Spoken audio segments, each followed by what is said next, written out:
didn't want to come in here after the thing. You start not, you were here when Al got here. That's a good combination. Good morning and welcome to the October 7th meeting of the Cumberland County Commissioners. If I could ask you for all to stand for the invocation and the Pledge of Allegiance.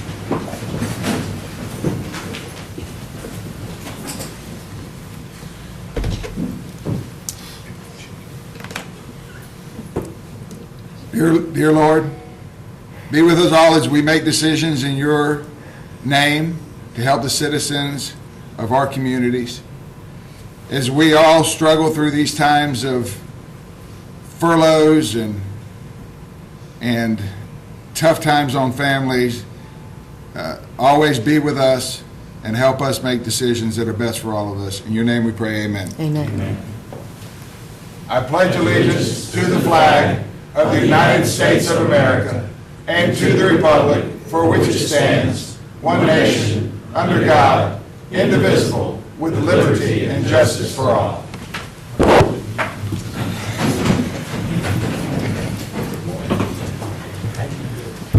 Thank you very much. At this time, I'm going to call on Commissioner Faircloth, who has a very special recognition.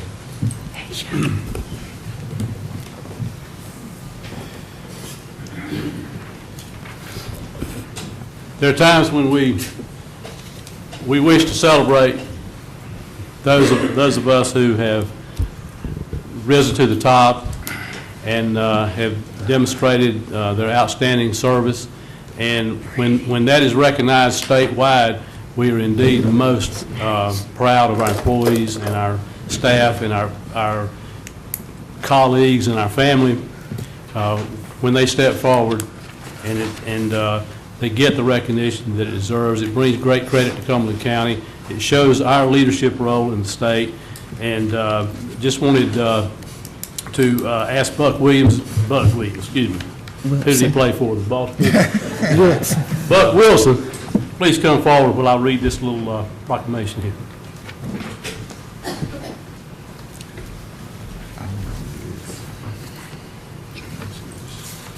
To the front.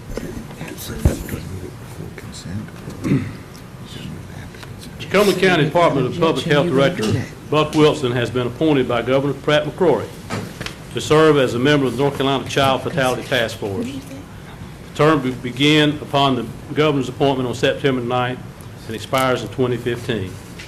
The Child Fatality Task Force is a legislative study commission which makes recommendations to the General Assembly and the governor for their consideration.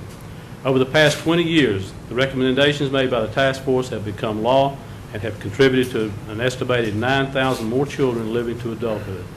Their recommendations are also credited with cutting the caseload for child protective services across the state by a third since 1991. In January, Buck was named North Carolina Health Director of the Year by the North Carolina Association of Local Health Directors. Buck has been Cumberland County's Health Director since 2009. And with that, we want to congratulate Buck, we want to salute him, and we thank you for your service to Cumberland County, my friend.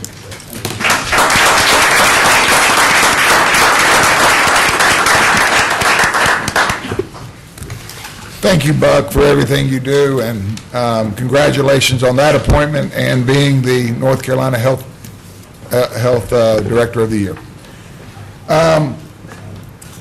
Before we go to item number one, which is approval of the agenda, there is an item that we put in at the end of the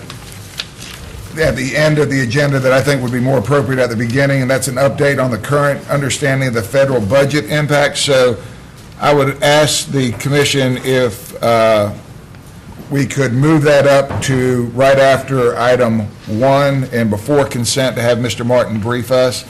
I'd like to make a motion to have that happen. Second. Okay, all those in favor? Unanimous. Thank you. So at this time, I'll look for an approval of the agenda as amended. So moved, Mr. Chairman. Thank you. Second. All right, all those in favor? Unanimous. Okay, item number two will now be an update from Mr. Martin on the understanding of the federal budget impact. Mr. Martin? Mr. Chairman, members of the board, actually, I have asked Melissa Cardinale to give you that presentation this morning. Let me tell you that Amy Cannon, and Sally Shutt worked practically all weekend, all day Saturday, some yesterday as well, to try to get their hands around what our current understanding of the federal shutdown is, and so she's prepared to do that if that's okay with the board at this point. Absolutely. Well, Ms. Cardinale, this isn't the easiest thing that you'll ever have to bring before us, but as your first thing. Mr. Chairman, may I make one request? Sure. This is quite, the subject is quite challenging, and I would ask that if the board is willing to allow her to go through her presentation completely before we entertain questions, but we are well prepared to entertain questions after the presentation. Okay, thank you, Mr. Martin. Thank you, Mr. Chairman and Commissioners. I am here this morning to bring you an update of the impact of the federal shutdown on Cumberland County. And before we begin the discussion about the impact of the federal shutdown, let me provide you this disclaimer to please keep in the back of your minds. There are many, many unknowns. We are not sure how long the federal shutdown will last. We are not sure of the status of our reimbursements, and we are monitoring daily the actions of federal and state agencies, which is made much more difficult by the federal and state furloughs. It's important to understand how federal funding works when you are discussing a federal shutdown. Basically, the county provides the service and incurs the expense for the service, then requests reimbursement from the federal government. For example, the county provided services in the month of September, as we normally do, and we will request reimbursement for those services in October, and sometime in early November we would expect to receive those funds. The significance of this funding structure impacts what is at risk. So what is at risk? What is potentially at risk is reimbursement for September services we have already provided, as well as reimbursement for October services until a budget or continuing resolution is approved by the federal government. As of today, because of lack of definitive guidance as well as no known end date for the shutdown, we do not know the extent of the county's financial exposure. Currently, these departments in the county receive federal funding, and those include the Department of Public Health, the Department of Social Services, Child Support, Community Development, Planning, Transportation, Soil and Water Conservation, and Senior Aids. As of late Sunday, we believe the departments that are primarily affected by the shutdown are the Department of Public Health and the Department of Social Services. This is subject to change as we continue to seek definitive guidance from the North Carolina Department of Health and Human Services and other state agencies. In the Health Department, the Women, Infants, and Children's program is 100% federally funded. As of last Thursday, the guidance from the state was that WIC was to continue to enroll new participants through at least tomorrow, Tuesday, October 8th. However, Public Health staff is on a webinar this morning with the state to receive more funding guidance.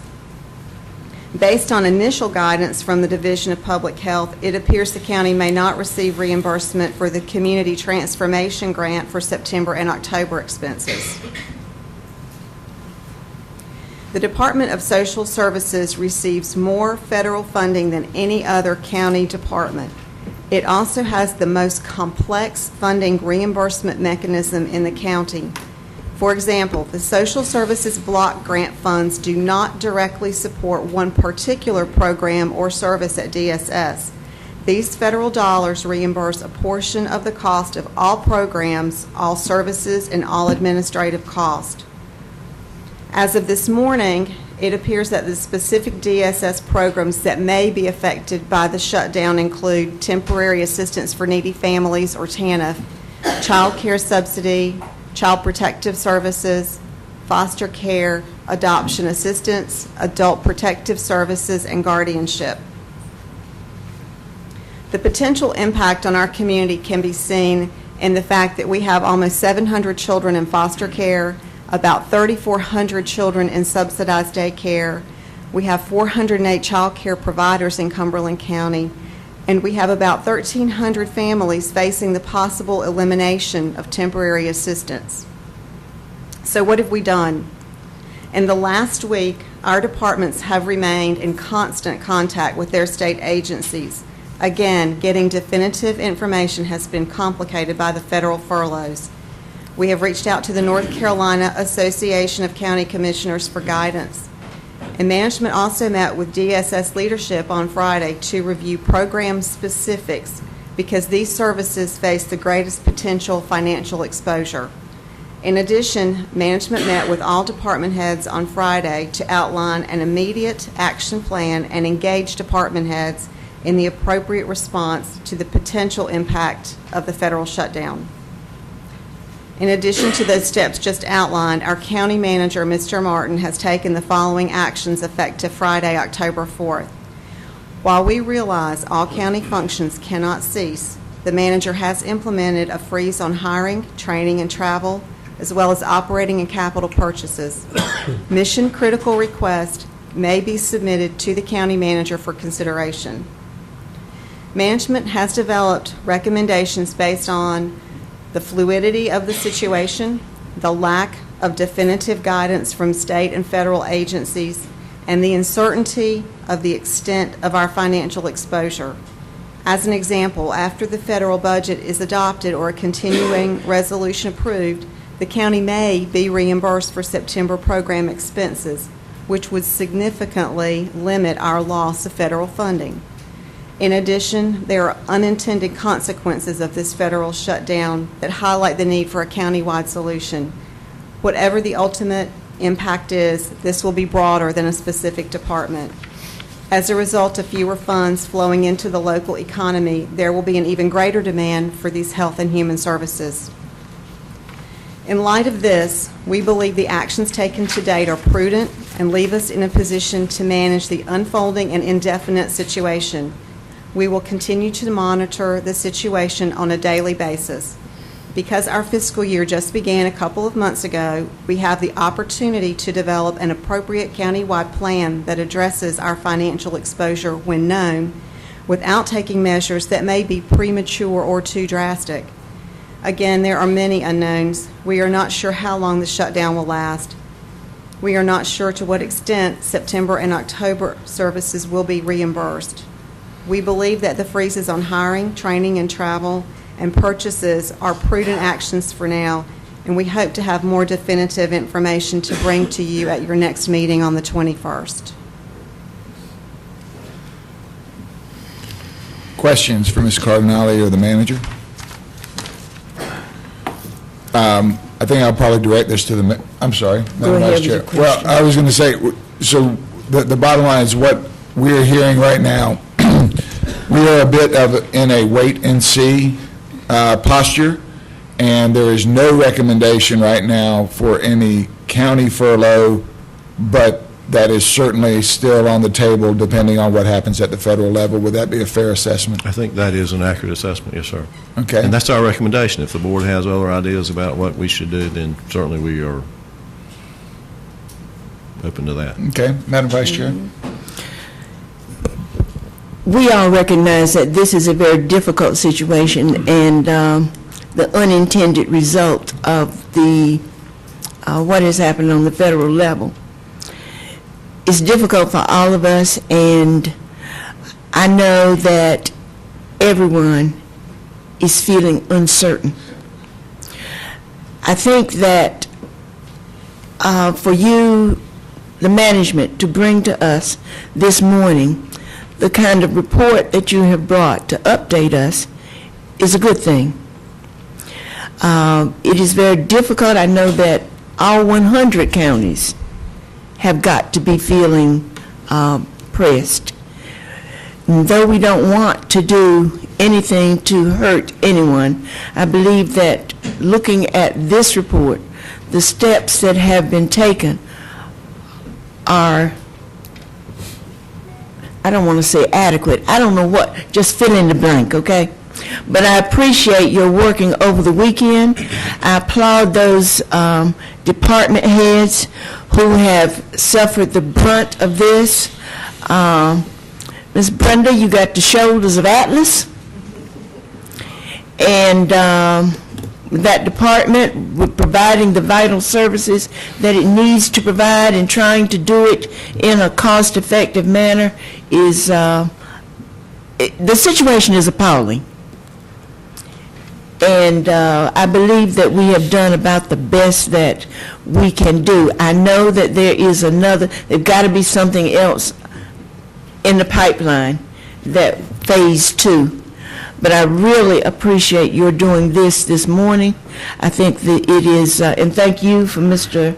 Chairman for moving it up so that everybody can see it, and we all appreciate it. Thank you, Madam Vice Chair. Commissioner Edge. Melissa, could you go back to the DSS potential cuts? Can you scroll back to that? To the programs that are affected. Right. I can't help but look at this list and think about children that have no voice in government, and how they're being affected by the decisions that are being made in Washington, and not anyone, local government, state government, or anyone else can do anything about that. They can't vote. They really have no voice in government, but yet they're going to be affected if this becomes a reality. And so I hope that the community, if they have any influence with anyone in Washington, at least let their thoughts be known. I think that it's important that we do that as a body, that it's foster children can't help because they're foster children in many, many cases. Most children don't have a voice in even being brought into this world. And that risk really concerns me. And I thank you, Melissa and Amy and Sally, for your work on this weekend. I think we're at a point right now that it's something we're just going to have to monitor day by day, and hopefully it's going to turn out for the best. Thank you. Commissioner Evans. Thank you, Mr. Chairman. You know, I want to echo the sentiments of Commissioner Edge and also Commissioner Council. This is really a sad and difficult time for us. And it's almost to the point, personally, where I'm very angry with what's going on in our national government. That's affected, as Commissioner Edge said, our children that can't even vote, and individuals that don't even have a voice. We are their voice. And speaking in that, without displeasure of it,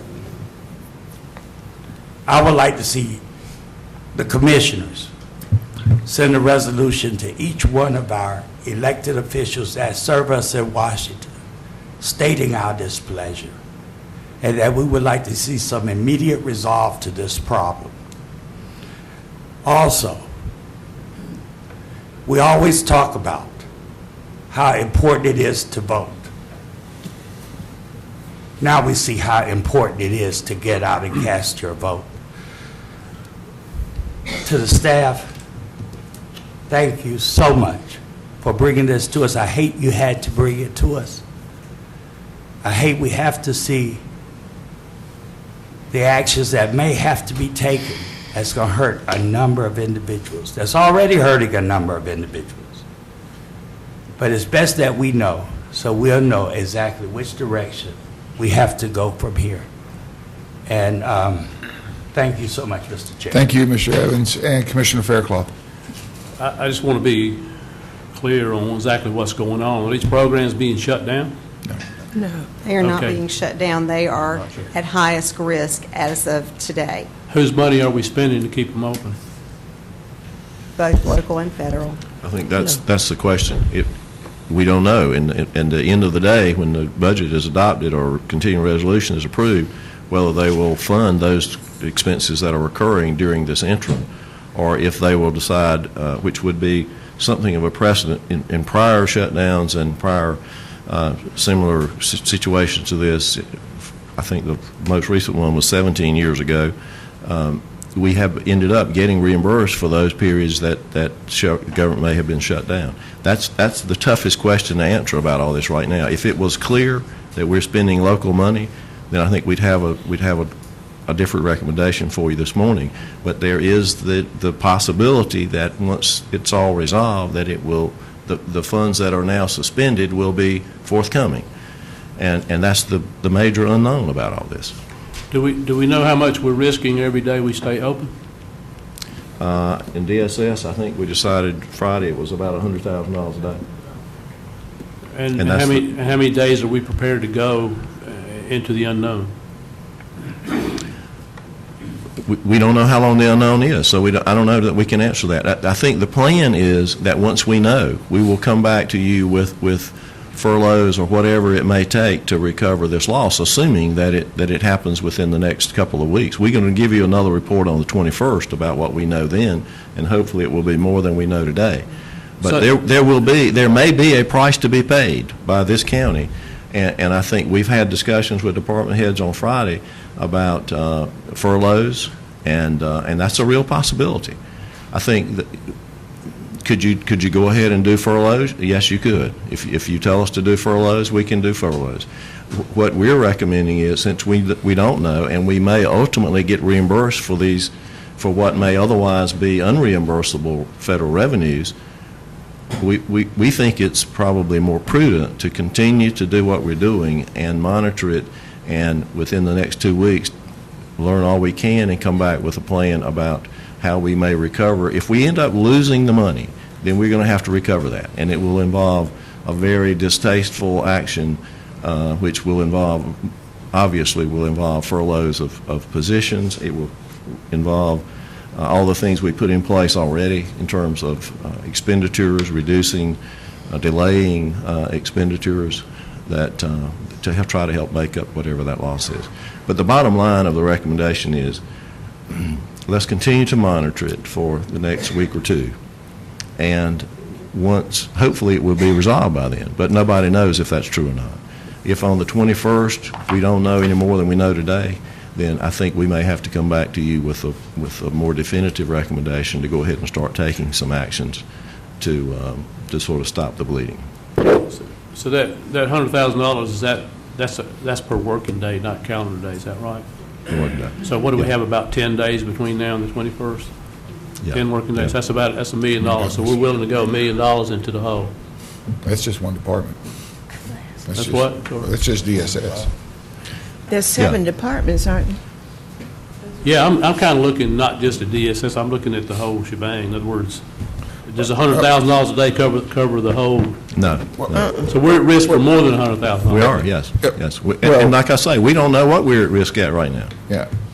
And Commissioner Faircloth, one of the things that there's different levels of reimbursement from different programs at all of our different, so one might be 20% reimbursement, another might be 80%, another might be 100%, so. I just want to know what this board is risking, because the email came in Thursday while the Finance Committee was meeting, and the members of the Finance Committee and the members of the board present, I think we made it pretty clear that we didn't want to risk spending county money to supplant federal money. I think we said that now, but this morning, if the board is willing, it sounds like we're risking $100,000 a day in social services and some unknown quantity in the rest of the programs that are affected. So I just want everybody to know what they're putting at risk. So it's more than $1 million between now and the 21st when we come back, and maybe we'll get reimbursed, maybe we won't. I personally don't trust Washington to reimburse us, but, you know,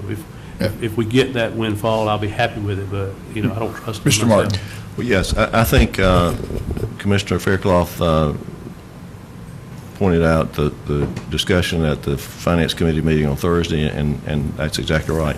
And we heard very loud and very clearly that the Finance Committee, and I presume the entire board, is not interested in making up federal revenue shortfall. We heard that. And so we believe that there will be, depending on what ultimately happens, that there will be a price that we will pay in order to make that up. And that basically is going to have to happen in employee furloughs. And we're prepared to make that recommendation once we get a little more information. We believe that if we furlough today and the matters are resolved with the budget and we get the money back, then we will have done that action basically for no real reason. If at the end of the day it's clear we are not going to get the money, then we will come back to you and there will be a price and we'll all have to pay that price at that time. That's really the bottom line of what we're saying today.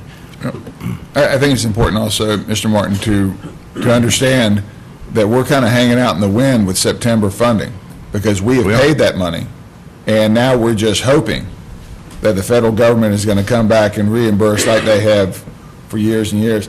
There's not going to be a vote today, unless someone would like to make a motion on this, but this was more of an update. I thought it was important that we get out in front of it as much as we can. This is uncharted territory. The information trickles in and the rules keep changing. But I think what we're hearing is cautiously optimistic, but prepared to make hard choices in the future. Is there any more questions for the Finance Director or Mr. Martin from Commissioners? I have one for you. Oh, no. Are we asking citizens to contact our legislators, or are we contacting legislators? Is that what I heard? I heard something about citizens. Well, Commissioner Evans had made a plea that understanding for citizens to get involved and to contact anyone that they can, because this is going to affect a lot of people, and if it doesn't affect them directly, you can believe it will affect them in the domino process as it goes down, as it will affect every member of our community. It will. Okay. That being said, Commissioner Evans. Thank you, Mr. Chair, and I'm not going to go into this much, but with the citizen, with making the plea to the citizens, I also like to make the same plea to our board, that we send a letter, or whatever we can send, resolution, whatever, expressing how we feel about this going on and affecting our citizens. Since we are their elected representatives, we need to speak on their behalf about our discontent with this matter. And so if need be, I would like to put that in form of a motion, and or however you would like to handle it, sir. Well, I think we don't have a lot of information. If you'd like to make the motion, certainly it's in your prerogative, Mr. Evans, but I think it's sort of opened up. Maybe we could take this as a project this week and move forward with it, but it's completely your decision if you'd like to do it. Thank you. I would like to make that suggestion into a form of a motion for staff to prepare a statement or a letter sent to our elected officials in the Raleigh, Washington area about our discontent with what's going on and how we would like to see this move ahead as rapidly as can be. Okay, the motion's been made. Is there a second? Raleigh and what? I'm in I Washington. don't know. I'll second it for purposes of discussion. Did you include Raleigh in that? I did. I didn't mean to.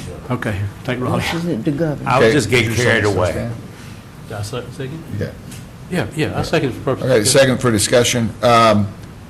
Okay, is there any discussion on this? I agree with the concept of it. I think, I don't know if it'll do any good, but a resolution from us, I think, asking Washington to do its job, I think is appropriate. I don't see a problem with that. I'll vote for it. Maybe we can bring the resolution back to the next meeting. Well, I think, Mr. Chairman, I Sure. think it's a good idea, and I think included in that resolution is how it potentially, and I say potentially, will affect us and affect the programs that we offer. And I'm going to support the motion, too. Okay. Any other comments? Realizing this is just a very general statement, now we'll get some specifics back to the board to look at. But I think at this time I can call for the vote. All those in favor of the motion? Unanimous. Okay. I request it go to the other commissioners across the state, please. Okay, and that resolution will go to other commissioners. Thank you, Commissioners. Okay, that being said, next item on the, Ms. Candelara, thank you very much. And thank you for your efforts over the weekend to you and all the staff. Next item is the consent agenda. Can I have a motion? Move to second. Okay, motion made and seconded. All those in favor? Unanimous? Okay, item number 3, we have a public hearing on the annual rural assistance program by the, okay, and Madam Clerk, do we have anybody signed up? We have no speakers. Okay, at this time, I will open the public hearing, and I will close the public hearing. And Christina, you going to be presenting this? Okay. Well, I'm going to open the public hearing. Seeing that there are no speakers, I will close the public hearing. And Christina, would you like to present this?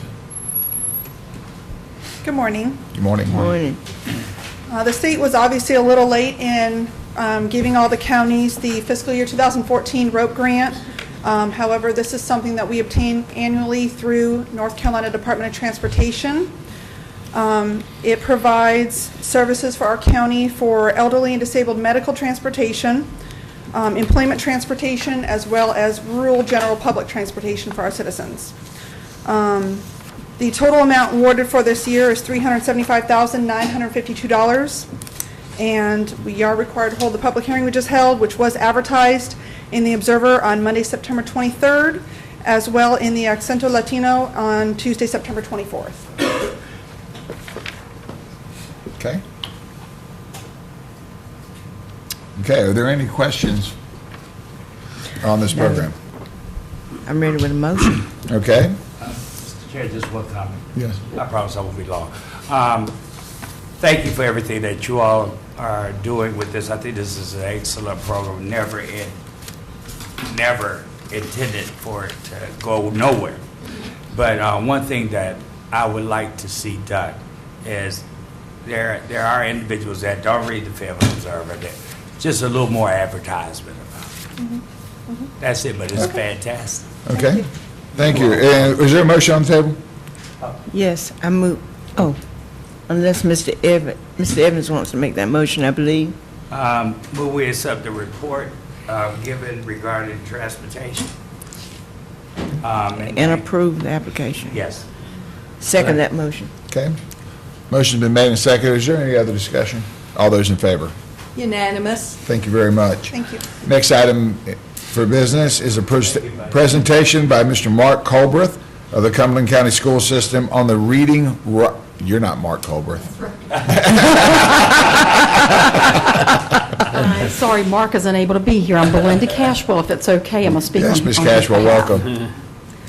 Good morning, Chairman Keefe and Board of Commissioners. My name is Belinda Cashwell. I'm Chairman of the Reading Rocks Walkathon and also Director of Media Services for Cumberland County Schools. First of all, we want to formally thank you for everything you do to support the school system. It's a tremendous amount of support, and we appreciate your help.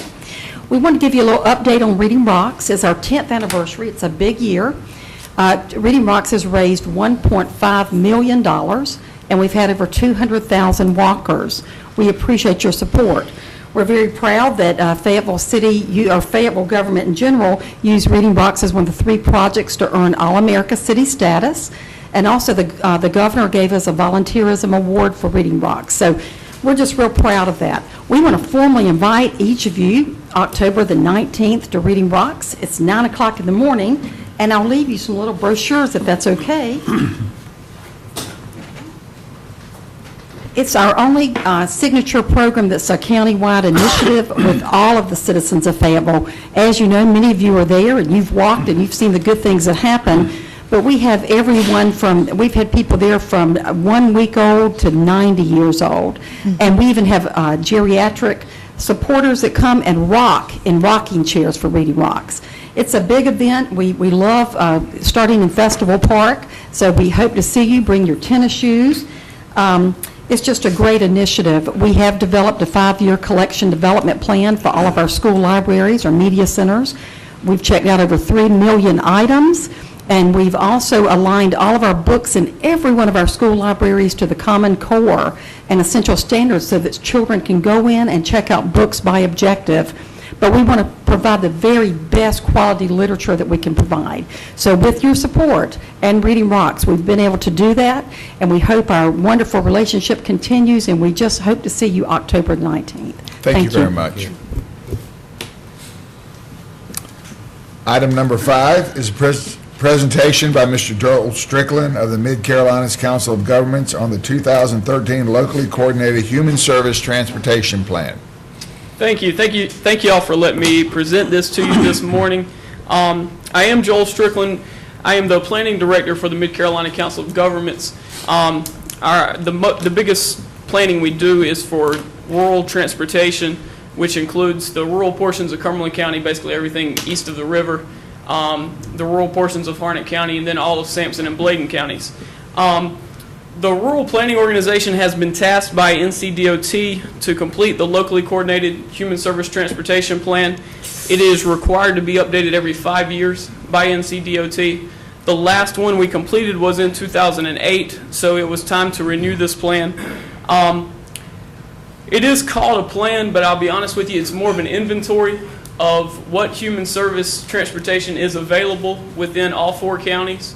And then we held a public meeting in each of the 4 counties to get feedback of what additional type transportation needs might be needed in each of the counties, where the existing transportation leaves off what everyone else would like to see picked up, where services need to be expanded or where new services need to be added. We held a meeting here in Cumberland County on Thursday, April 18th. We had 21 attendees at that meeting. It was held at the DSS building. It was advertised in the Fayetteville Observer, advertised on our websites, and we sent a huge email distribution on the meeting.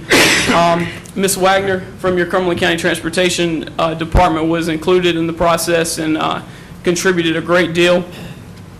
But the importance of this plan to each of the 4 counties and to Cumberland County is that this plan allows organizations like Ms. Wagner's or private organizations to apply for additional funding from the North Carolina Department of Transportation to address the needs that are in this plan.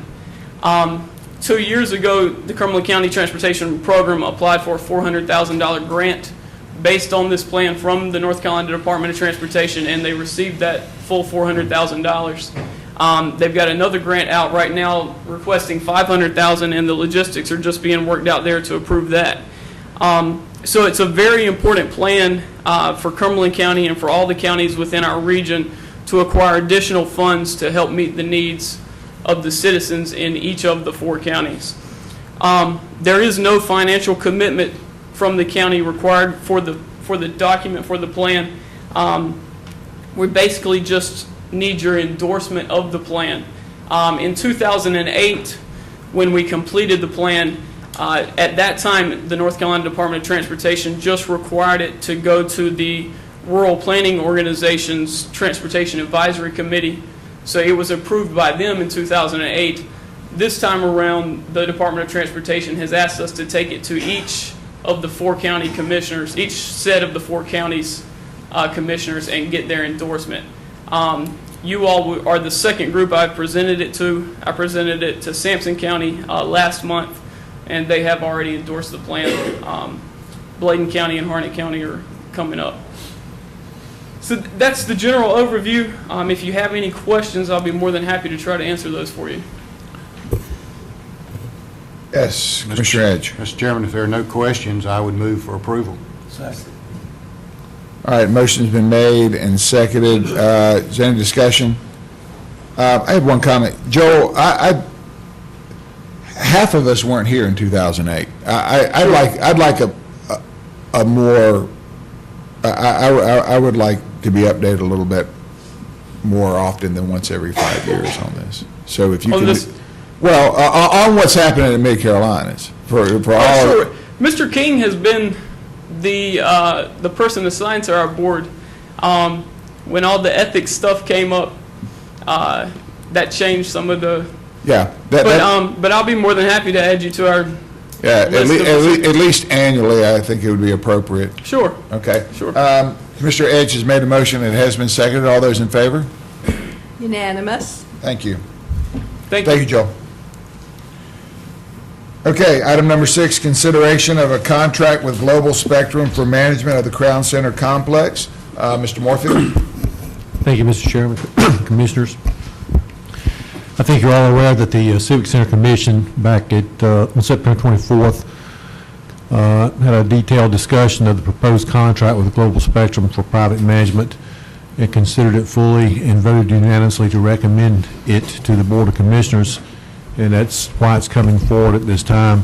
To give you a little background on Global Spectrum currently manages 112 other venues, some which are very much like Cumberland County, some are very smaller, some are very larger, but it's got a lot of experience.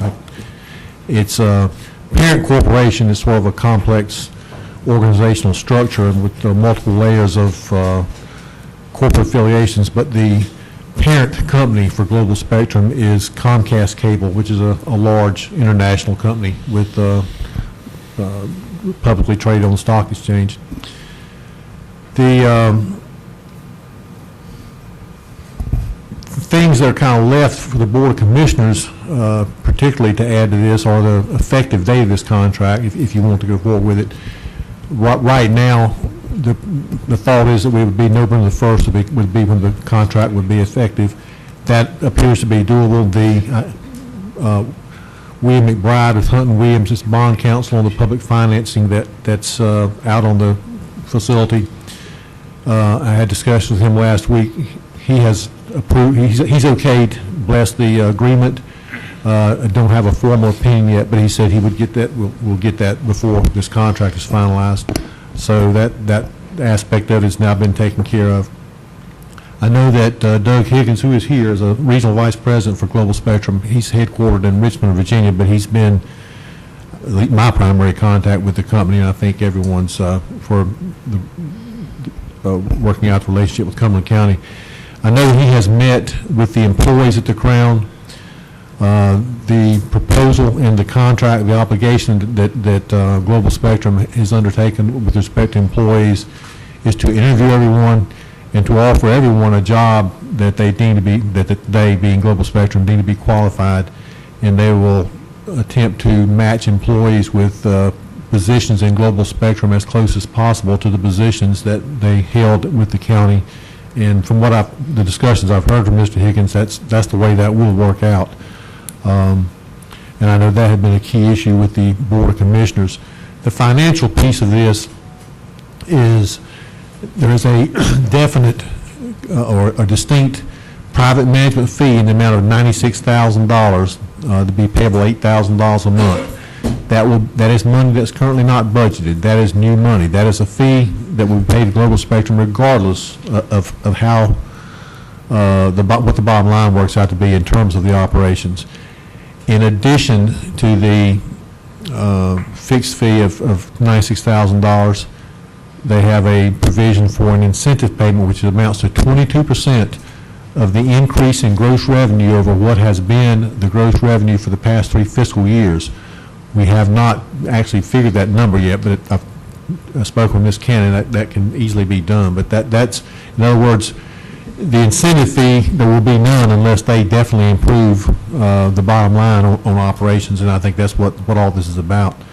I went through I prepared a summary.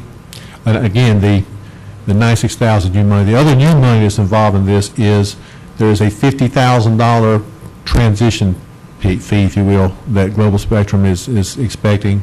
Well, it'd be up to $50,000. I think it'd probably be all the 50, but it is for the costs they have incurred in doing this, including the cost of relocating personnel and the regional vice presidents travel and back and forth with this matter. So that's another matter. That's not budgeted. Those things alone, and the contract also requires the Civic Center Commission to amend the budget in order to accommodate those issues, and that will have to come back to the Board of Commissioners very shortly after this goes in place as a budget amendment.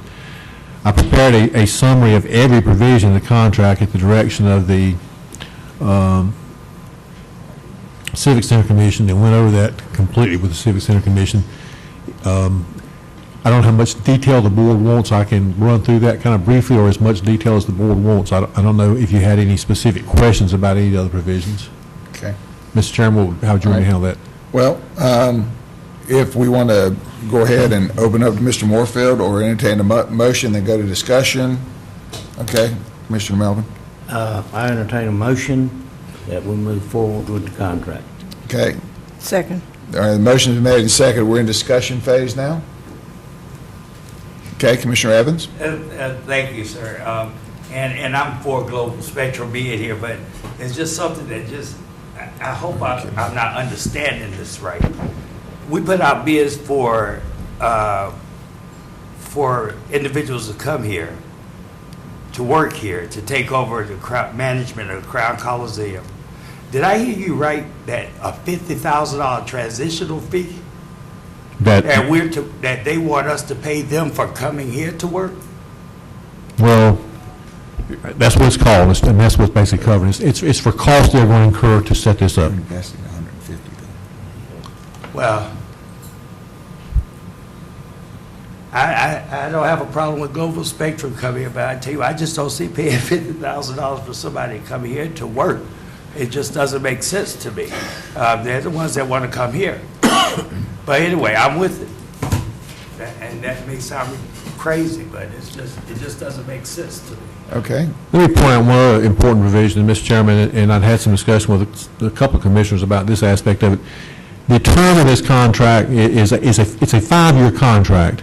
The first year ends June, it's a short year, obviously, it ends at the end of this fiscal year, June 30th. And I don't think anyone would have an expectation of accomplishing or being able to figure out much in the first few months.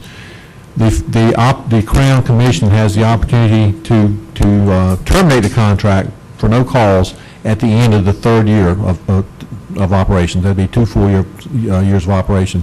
If they don't terminate, it will continue for the full 5 years. And I believe that's a reasonable termination provision under the circumstances. Again, this first year, I don't think anything can be figured out, and I think we should certainly give it at least a full year to see how it's going to work. And I'd also point out, I know that the motion's been made to move forward this. The Crown, there have been a number of employees lost, moved on in the last couple of months. 3 key positions with directors of facilities maintenance, finance, and marketing. They're vacant. So it's getting pretty crucial that something be done to address the personnel needs and the situation out there. All right. Yeah, Commissioner Pearclough. I'll just say, I'm not sure if this discussion on the motion, I'm for the motion, but I'm glad we finally have come to some fruition on this. We've been, the Board of Commissioners' role has been to push for this change, and we've done that. And now that it's here, I'm anxious to see the result. I personally want to stay out of the negotiations, and the contract was properly negotiated, and I think it's a proper contract, and I'm anxious to see them get started and get us something going here. Yes, sir. All right. Thank you. There being no more discussion, I'll call for the vote. All those in favor? Unanimous.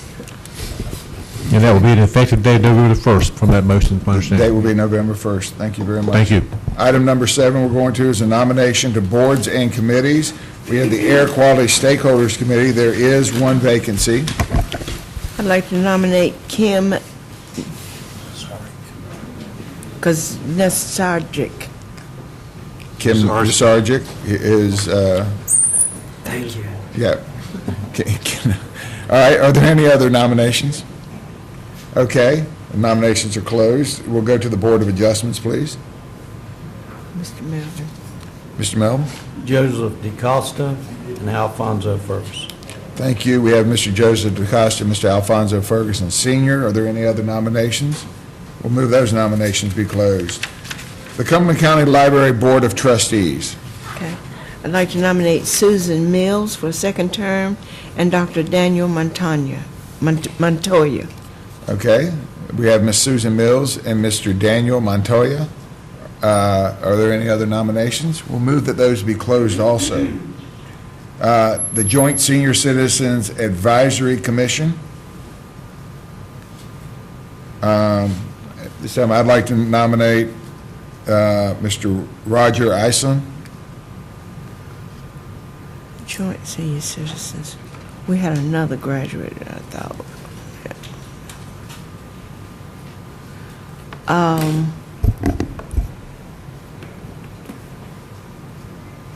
I'd like to nominate Miss, shucks, I don't know what I did. Miss Edna Cogdell, who was a graduate of one of the leadership Okay. academies. And Miss Edna Cogdell. But there's another one. I just killed the thing. Oh, shucks. What did I do? We can move forward with those two okay. You need another one? Yeah, we do need another. Okay, I would like to nominate Elizabeth Dean. Did you catch that, Madam Clerk? Yes, I did, thank you. Okay, thank you. So we have 3 nominations for that board, and if there are no other nominations, I'll say that those be closed. Okay. Okay, the next is our Minimum Housing Appeals Board. Yes, Commissioner Melvin. Luther McManus and Steve Hogan. Okay, we have a Mr. Luther McManus and Mr. Stephen Hogan. Are there any other nominations? And we'll close those nominations. The Transportation Advisory Board. Yes, Commissioner Faircloth. Mr. Chairman, I would nominate Lisa Chance to take the place of Sheila Stevenson, who has completed her second term and not eligible for reemployment. Okay. Well, thank you very much, Commissioner Faircloth. We'll move those nominations to also be closed. At this time, we'll go to item number 8, appointments to boards and committees. Madam Vice Chair. I move that we appoint to the Cumberland County Community Child Protection and Fatality Prevention Team Sergeant Kimberly Gagnon and Lieutenant Timothy Tu, to the JCPC, Stephanie Glover, and to the Emergency Planning Committee, Mark Fairclough. Okay. All right, the motion's been made and seconded. Are there any discussion? All those in favor? Unanimous? Thank you. Item number 9 was moved, and then item number 10 was the closed session. And Mr. Manager, Mr. Attorney, is there any need for a closed session? Not to my knowledge. Okay, thank you very much. At this time, I'll ask for a motion for adjournment. Move to adjourn. Second. All right, all those in favor? Unanimous? Thank you very much.